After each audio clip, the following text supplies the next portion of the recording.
What happened was Skip Bayless was doing First Take. And they were doing it based out of New York. It was called Cold Pizza. In 2012, they weren't satisfied with the numbers. They weren't satisfied with the ratings, the level of revenue that was being generated.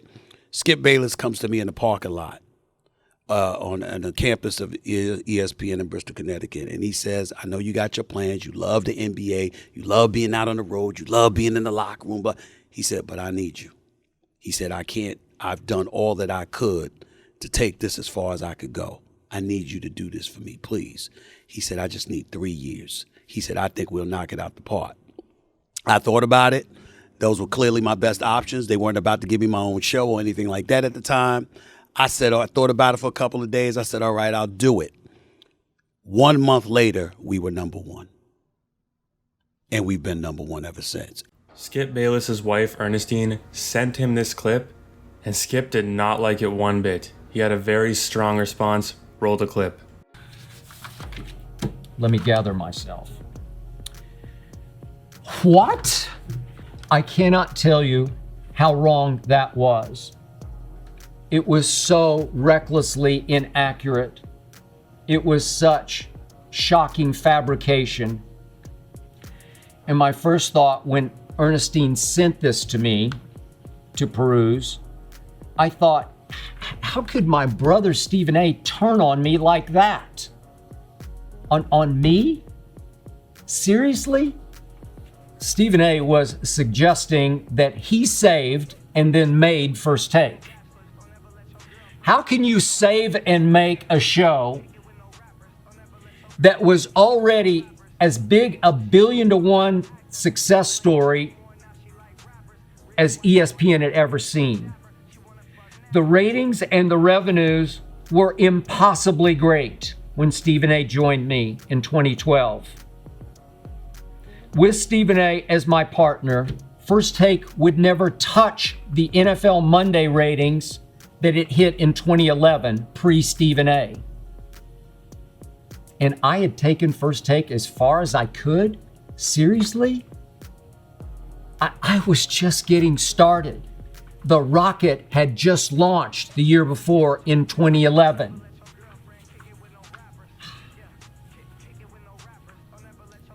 Stephen A., how dare you? So look, if Stephen A. had just blurted out what he blurted on that podcast and it had come and it had gone, maybe I wouldn't have chosen to fire back on my podcast.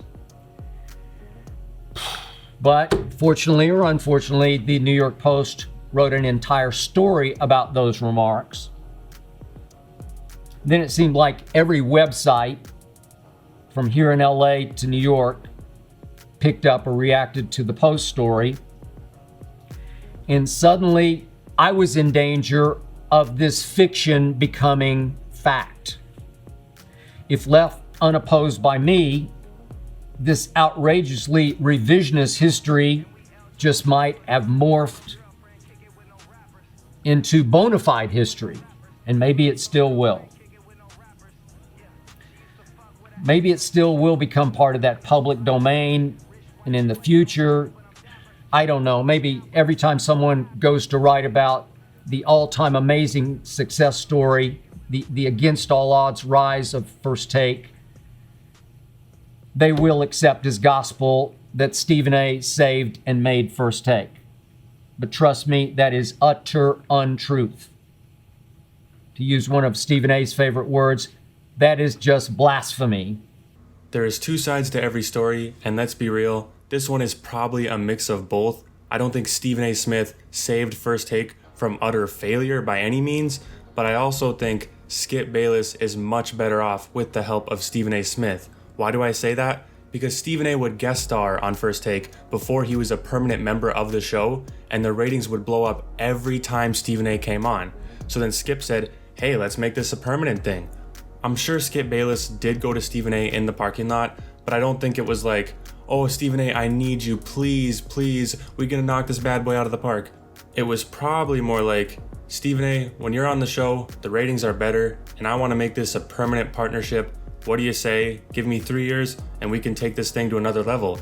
Skip Bayless, even back then, had a lot of money and still had his ego, so I don't think he was begging Stephen A. Smith to save the show, and Stephen A. came with a cape. Stephen A. Smith and Skip Bayless had a great chemistry, and the audience knew it, which led to more viewership, and they took advantage of that. There's nothing really more to this story, and it sucks that these two had to argue about it. Does it really even matter? They both had a great show, and now they both have their own shows, and they're making a ton of money. All this extra stuff is just unnecessary. But let me know in the comments, do you guys think Stephen A. Smith was being more truthful? Or do you think Skip Bayless is right, calling him out on it? But that is all I have for this video. Leave a like if you enjoyed it, and subscribe for more NBA content just like this. And I will see you in the next upload.